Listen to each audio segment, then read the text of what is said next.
दोस्तों, आज की कहानी है बहू तुम सिर्फ रसोई घर में खाना बनाने का काम ही करोगी।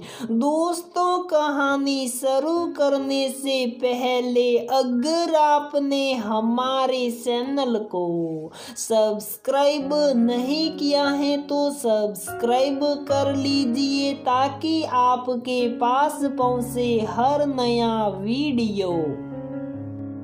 हेलो सोम्या, कल स्कूल में पीटीएम है ना यार? सुबह सुबह 9 बजे का टाइम दिया है, कोई कैसे फ्री होकर आ सकता है? मैंने तो मैम को बोल दिया कि मैं 11 बजे से पहले नहीं आऊंगी। तो कितने बजे आ रही है सोम्या? पूजा, मैं तो 9 बजे तक पहुंच जाऊंगी। क्या बात कर रही है यार, इतनी सुबह कोई कैसे जा सकता है पीटीएम में? आखिर घर का काम भी रहता है और तेरे तो सास ससुर भी अभी बाहर गए हुए हैं ना, फिर कैसे मैनेज करेगी? साफ सफाई खाना सारे ही काम रहते हैं और तुझे तो कार चलाना आता है, आराम से आना ना 11 बजे। क्यों दिक्कत पा रही है? नहीं यार, कोई दिक्कत की बात नहीं है, ये है ना मेरे साथ में। इनको तो खुद को ही बच्चों की पीटीएम अटेंड करनी होती है, ये मुझे करा देंगे काम। बाई को तो मैं बाद में बुला लूंगी और रसोई का काम तथा घर के छोटे मोटे कामों में ये मेरी मदद करा देंगे। वाह यार, तू तो बड़ी भाग्यशाली औरत है, तुझे बहुत अच्छा पति मिला है। मेरे पति तो सुबह 9 बजे से पहले उठते भी नहीं है। उसके बाद मैं महाराज को बिस्तर पर ही साई देकर आओ और फिर एक बच्चे के जैसे उन्हीं का काम करते रहो। 11 बजे तक ऑफिस चले जाते हैं और आकर फिर वही चाय पानी नाश्ता टीवी घर के कामों से तो उनको कोई लेना देना ही नहीं है। तो बड़ी लकी है यार, पता नहीं मुझे ही कहां से ऐसा पति मिल गया। पूजा, गलती तेरे पति की नहीं तेरी सास की है। क्या मतलब? देख, अगर आज ये मुझे मेरे कामों में बराबर का हाथ बटाते हैं तो ये कोई शादी के होते अगले दिन से ही नहीं कराने लगे हैं। बचपन से ही सासू माँ ने इनकी ऐसी ही आदत डाली है। मम्मी ने कभी भी लड़के लड़की में कोई फर्क नहीं किया है, दोनों को बराबरी से ही काम सिखाया है। फिर चाहे वह साफ सफाई का काम हो या रसोई का, कभी भी उन्होंने दोगलापन नहीं दिखाया है। वह हमेशा ही कहती हैं कि ये जिंदगी का सफर है, पता नहीं कब किस काम की जरूरत पड़ जाए। जहां एक तरफ मेरे पति को घर के काम जैसे साफ सफाई तथा रसोई के छोटे मोटे काम की आदत है, वही मेरी ननद भी आदमियों के सारे काम जिन्हें हमने केवल आदमियों के काम समझ रखे हैं, जैसे कि गाड़ी की रिपेयरिंग करवाना, पानी तथा बिजली के बिल वगैरह जमा कराना, फल सब्जियां तथा रसोई के सामान खरीदना और भी अन्य अनेक काम जो हम केवल आदमियों के सिर माथे रख देते हैं, वह सभी काम आसानी से कर लेती हैं, सास से भी ज्यादा। मैं इसमें मेरी दादी सास की तारीफ करना चाहूंगी।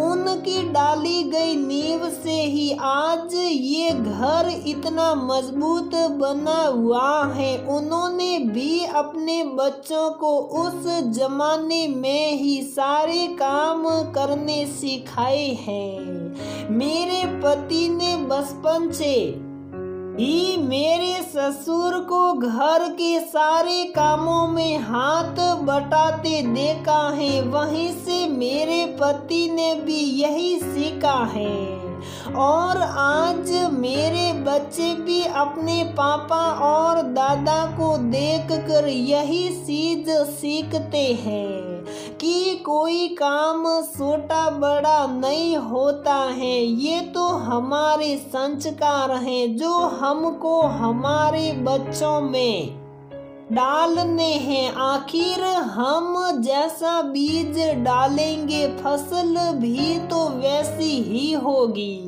अगर हम बचपन से ही लड़का और लड़की में भेदभाव करना सिखा दे या फिर हम ये निश्चित कर दे कि ये काम लड़के का और ये काम लड़की का है, तो निश्चित रूप से ही घर में दिक्कत आती है। हाँ सोमिया, ये तो तूने बहुत सही कही है। हमारे यहाँ ना तो मेरे पति काम करते हैं ना ससुर जी की कोई आदत है। पहले मेरी सासू जी रसोई में लगी रहती थी और अब उनकी जगह मैंने ले ली है। साथ ही मैं अगर मेरे बेटे को कुछ काम सिखाना भी चाहती हूँ तो मुझे ही टोक दिया जाता है कि लड़का होकर ये क्यों ऐसे काम करेगा सोमिया। हाँ पूजा, हकीकत में ये परवरिश की ही देन है कि आज मुझे मेरा पति इतना अच्छा मिला है। एक और बात बताओ, ये जो दिन भर औरतें करती रहती है ना कि हम रसोई में काम कर कर के थक गई, हमारी तो जिंदगी ही घर में सिमट कर रह गई है। वह भी केवल घर के सदस्यों का साथ में काम नहीं करने का ही नतीजा है।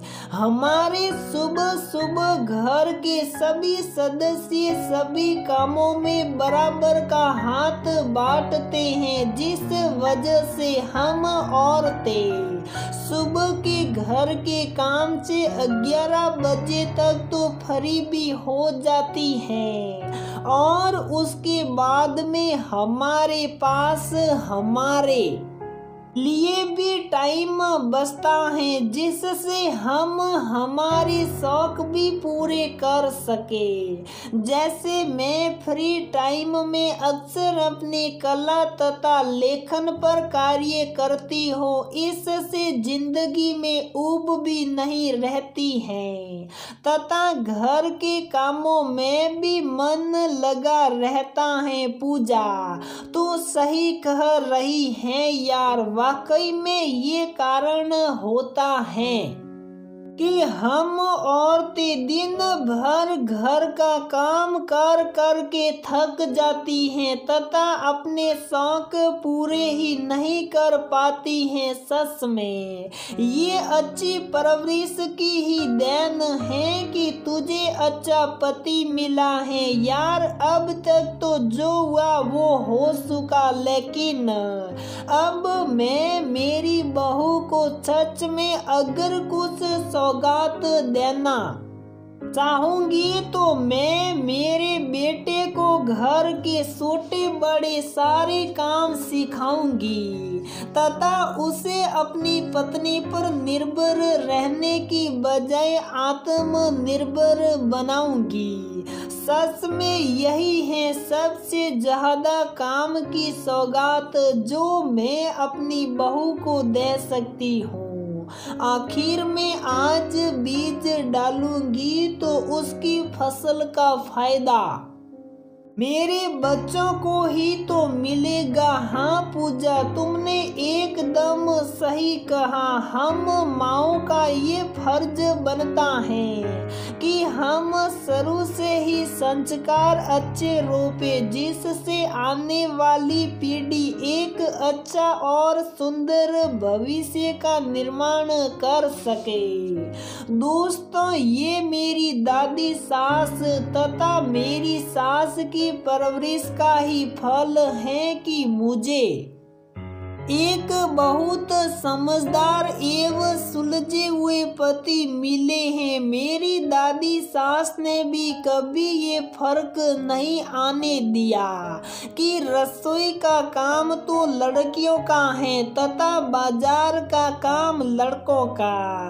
उन्होंने हमेशा से अपने सभी बच्चों को सभी कार्य सिखाए हैं और ये सीख मेरी सास ने भी अपना कर अपने बच्चों को सिखाई है और मैं बहुत खुश हूँ कि आज मैं यही चीज अपने बच्चों को भी सिखा रही हूँ।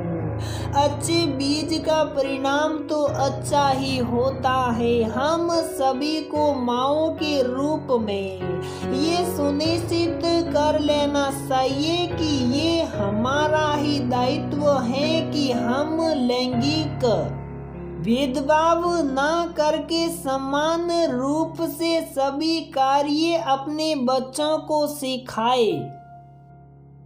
तो दोस्तों, हमारी ये कहानी यहीं पर समाप्त होती है। अगर आपको हमारी ये कहानी पसंद आती है तो प्लीज वीडियो को लाइक करें, शेयर करें और हमारे चैनल को सब्सक्राइब जरूर करें।